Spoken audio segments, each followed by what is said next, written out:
அன்னைக்கு Saturday morning ஒரு 7:30 போல தான் எழுந்தேன். என்ன ஒரு ஆனந்தமா இருந்துச்சு தெரியுமா? இந்த வீக்கெண்ட் வந்துட்டாலே சின்ராச கையில புடிக்க முடியாதுடான்ற மாதிரி என்ன கையிலேயே பிடிக்க முடியாது. பிகாஸ் வீக்கெண்ட் அப்படின்றது எனக்கான ஒரு மீ டைம் மாதிரி இருக்கும். எந்த ஆஃபீஸ் ஒர்க்கும் இருக்காது, டென்ஷன் இருக்காது, யாரும் என்ன கொஸ்டின் பண்ண மாட்டாங்க. எனக்கு புடிச்ச நேரத்தில தூங்கலாம், எழுந்திரிக்கலாம், புடிச்சத செஞ்சு சாப்பிடலாம், ஃபேமிலி கூட சேர்ந்து டைம் ஸ்பெண்ட் பண்ணலாம். அன்னைக்கு எனக்கு கொஞ்சம் கிளீனிங் ஒர்க்லாம் இருந்துச்சு. ஸோ, அதெல்லாம் ரொம்ப பொறுமையா பார்த்துட்டு இருந்தேன். அண்ட் மார்னிங்லேருந்து கிளைமேட் வந்து பார்த்திங்கன்னா, செம்ம சூப்பரா இருந்துச்சு. அப்படியே சில்லு சில்லு சில்லு சில்லுன்னு அப்படியே என்னமோ ஊட்டி, கொடைக்கானல்ல இருக்கிற மாதிரி ஃபீல் ஆச்சு.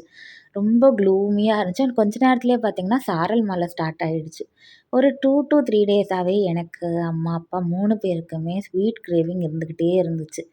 சரி ஏதாச்சும் ஒரு ஸ்வீட் வந்து சாப்பிட்லாம் அப்படின்னு தோணுச்சா, கடையில வாங்கி சாப்பிட்லான்னு தான் நெனச்சோம். பட் கடையில வாங்கி சாப்பிட்றது வந்து ப்ரைஸும் பார்த்திங்கன்னா, இப்போ பயங்கர ஹையா இருக்கு. அண்ட் ஹெல்த்தியான ஆப்ஷனும் கிடையாது.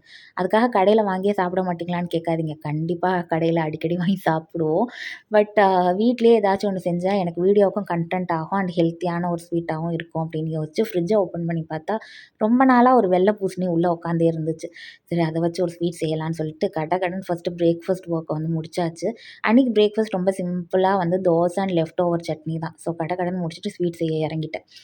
சின்ன வயசுல ஐ மீன் லைக் ஸ்கூல் படிக்கிறப்போ ஒரு 8த் ஸ்டாண்டர்ட் போலலாம் ஸ்வீட் கிரேவிங் வருதுன்னா, நான் ஃப்ரிட்ஜில கேரட் இருந்துச்சுன்னா உடனே துருவி போட்டு அல்வா செஞ்சுருவேன். டேஸ்ட் அவ்ளோ சூப்பரா இருக்கும். சரி அதே மெத்தட்ல இந்த வெள்ள பூசணி வச்சு அல்வா செய்யலாம் அப்படின்னு யோசிச்சிருந்தேன். பட் சீரியஸா நானே நினச்சு பார்க்கல. அவுட்புட் அவ்ளோ சூப்பரா வந்துருந்துச்சு.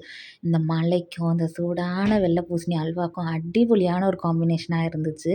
நீங்க உங்க சின்ன வயசுல ஸ்வீட் கிரேவிங் வந்தா அதிகமா சாப்பிட்ட ஸ்வீட் என்னன்னு கமெண்ட்ல சொல்லுங்க. நம்ம வேற வீடியோல பார்க்கலாம். Take care tata. பை.